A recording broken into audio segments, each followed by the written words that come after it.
Lembrando Angela Davis, quando as mulheres negras se movem, a sociedade inteira se move, porque somos nós que estamos na base da pirâmide. Nós não aguentamos mais o peso dessa base. Women have always been the backbone of movements. Women have always been the primary organizers of social movements. I'm sure it's true of Brazil, it's true of the US, it's true of virtually every country in the world. But women have not received the credit for doing the work that they have. Very few people are aware of the fact that the majority of the members of the Black Panther Party were women. And that, as a matter of fact, the primary leaders of the Black Panther Party were women. The movers of the civil rights movement in the US were women. But with the exception of Rosa Parks, people are not aware of that. What is different about this period, as we move toward the third decade of the 21st century, is that women are demanding to be recognized. Women are rising up all over the world, and certainly it's about time. Em qualquer sociedade que se respeite, qualquer projeto de desenvolvimento, nós queremos que leve o princípio do bem viver como um princípio fundamental. Porque, lembrando Angela Davis, quando as mulheres negras se movem, a sociedade inteira se move, porque somos nós que estamos na base da pirâmide. Nós não aguentamos mais o peso dessa base. E quando nós estamos falando isso, a gente está dizendo, bom, para esse país seguir, todas as políticas públicas precisam ter as mulheres negras como prioridade absoluta. Esse precisa ser o primeiro grupo de investimento, o primeiro grupo observado. This consciousness of the need for self-care distinguishes this moment from previous moments in history. Black women have struggled for everyone else, but not for ourselves. And so I'm very excited about the fact that during this period there is this rising consciousness of the need for self-care. And not an individualistic approach to self-care.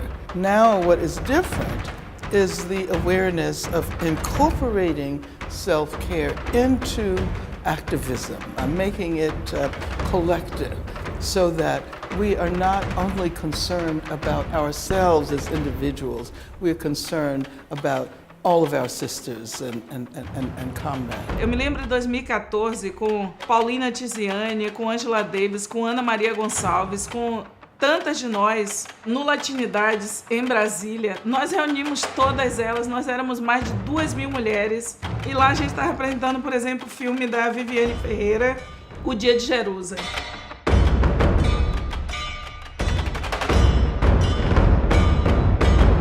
É uma transformação muito importante, mas tudo isso não bastou para a gente conter o feminicídio e as marcas do racismo no feminicídio. Quem são as mulheres que estão abandonadas do ponto de vista da política pública nas comunidades? Quais são as comunidades que estão abandonadas, sem iluminação, sem creche, sem possibilidade do primeiro emprego, sem possibilidade das mulheres realizarem o primeiro exame ginecológico? Quem são as mulheres que atravessam a gravidez muitas vezes sem ter direito a pelo menos o mínimo que é estabelecido pela Organização Mundial de Saúde sobre as 4 visitas para o pré-natal, para você não morrer de morte materna? São as mulheres negras no Brasil. E nos chamou muito a atenção, olhando para a série de 10 anos do Mapa da Violência, as organizações envolvidas na produção do mapa concluiu que naquela década em que a violência recuou em 9% em relação às mulheres brancas e a violência avançou em 54% na vida das mulheres negras. Isso quer dizer muito sobre modelos de desenvolvimento.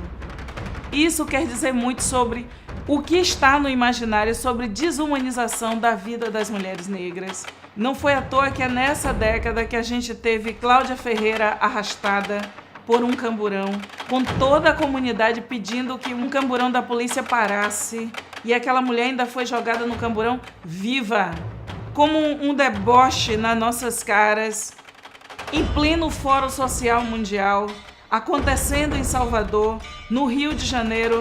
Marielle Franco foi executada barbaramente. O que é que vem de saldo para as mulheres negras? Nós nos tornamos mortas-vivas nesse sistema. Essa é a inversão histórica. Como é que o mais velho está indo enterrar o mais novo? Como é que uma mãe e uma avó, ela aguenta enterrar o primeiro, o segundo, o terceiro e visitar na cadeia a primeira, a segunda, a terceira? São as mulheres negras enfrentando o mercado da morte. E nós precisamos enfrentar esse mercado, porque o mercado da morte quer vender, primeiro, o custo da violência nos leitos dos hospitais. Depois, desde as funerárias, desde o jogo perverso, inclusive o sumiço dos jovens tem a ver com o tráfico internacional e tem a ver com o tráfico de órgãos. E agora, recentemente, um parlamentar aventou que, olha, vamos definir de forma compulsória que quem morrer em combate com a polícia, os órgãos serão doados compulsoriamente, sem nenhuma intervenção da família. Nós entendemos que essa é um outro tipo de licença para matar, para sustentar um outro mercado, num país onde mulheres negras e homens negros morrem na fila do transplante, porque quem consegue ser transplantado nesse país é homem branco. A mulher negra começa o primeiro exame. Quando chega no último exame, o primeiro exame já perdeu a validade e ela não consegue fazer transplante. Nós estamos aqui para enfrentar o que o racismo está dizendo e o que ele não está dizendo. Lembrando a Milka Cabral, a gente está aqui para fazer a performance do enfrentamento, mas também para a gente fazer a performance do que vai fazer a gente viver. Então a gente também precisa falar de qual é o modelo de sociedade que nós precisamos. E no modelo de sociedade que a gente precisa, que a gente quer, que nós afirmamos, as mulheres negras estão na frente. Black feminism in Brazil is unique. It's unique in the sense that there is a long history of black women playing major roles, particularly within the religious tradition, and as you pointed out, in the context of quilombos and holding communities together. So I think this is something that that would benefit, the knowledge of which would benefit not only people in Brazil, but people, feminists in other countries, because I don't think that there are many other places in the world with that history. Estamos num país que as pessoas negras são as últimas a serem admitidas e, diante de uma crise, são os primeiros e as primeiras a serem demitidos. O Brasil precisa trabalhar aquilo que nos Estados Unidos, por exemplo, na África do Sul, já se trabalhou desde 1963, quando se constituiu as comissões para a aplicação das políticas de ações afirmativas, como bem nos lembra o professor Walter Silvério no seu texto magistral sobre as políticas de ações afirmativas no Brasil. E lembrando a experiência que está lá, emblemática na tese da professora Marcilene Garcia de Souza, sobre o que foi a luta para a instituição das cotas no serviço público no município de São Paulo. É importante dizer que de 2013 a 2016 aconteceram coisas muito importantes na cidade de São Paulo para se filtrar, conter a questão da fraude nas cotas no serviço público e garantir presença negra em alguns lugares que são considerados de alto prestígio. A nossa ausência desses espaços do poder executivo, do poder legislativo, do poder judiciário, deseduca toda a população brasileira, porque a nossa ausência é uma espécie de licença para manter um discurso histórico sobre a nossa desumanidade. Num país como o Brasil, você precisa manter as bancas de verificação, seja para garantir a presença negra e indígena em todos os campos dos chamados cursos imperiais ou cursos de alto prestígio, as engenharias, as ciências médicas e biológicas e o campo do direito e tantas outras. E no mundo do trabalho, como é que você vai enegrecer as repartições públicas na chamado campo de direção, de gerência e dos bons empregos?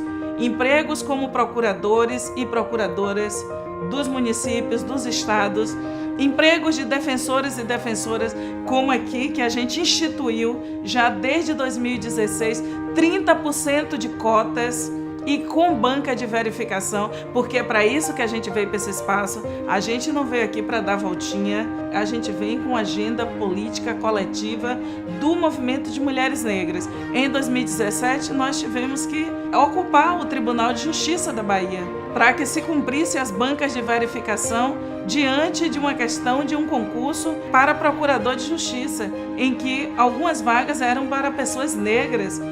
As pessoas negras que entram por concurso e que parece tudo igual, em verdade elas entram no concurso junto com as pessoas brancas e muitas vezes você assiste durante anos as pessoas brancas sendo promovidas e a pessoa negra estagnada no mesmo lugar e elas entraram no mesmo concurso. Monteiro Lobato, em 1926, escreveu um livro chamado O Presidente Negro ou O Choque das Raças, dizendo que o Brasil se tornava branco ou seria inviável como nação. É importante a gente dizer que Monteiro Lobato perdeu. Nós chegamos a 2019 sendo 54% desse país. E lembrando a Monteiro Lobato que tia Anastácia está revoltada. Tia Anastácia está revoltada. Como diz o poeta Giovanni Sobrevivente, lá do grupo Choque Cultural do bairro da Fazenda Grande, em Salvador. Tia Anastácia está revoltada porque o sítio do Pica-Pau Amarelo está tirando ela como otária. Ela faz os bolinhos e o nome da farinha ainda é Dona Benta. A minha geração está de pé para que o nome da farinha de trigo seja Tia Anastácia. Essa é a virada histórica que a gente quer provocar nesse país. Se você constrói riqueza, você tem que ser beneficiada e essa riqueza tem que ser repartida levando em consideração a diversidade étnico-racial do país. Não é possível mais nós continuarmos dando as nossas costas para que o racismo desfile com os dentes abertos.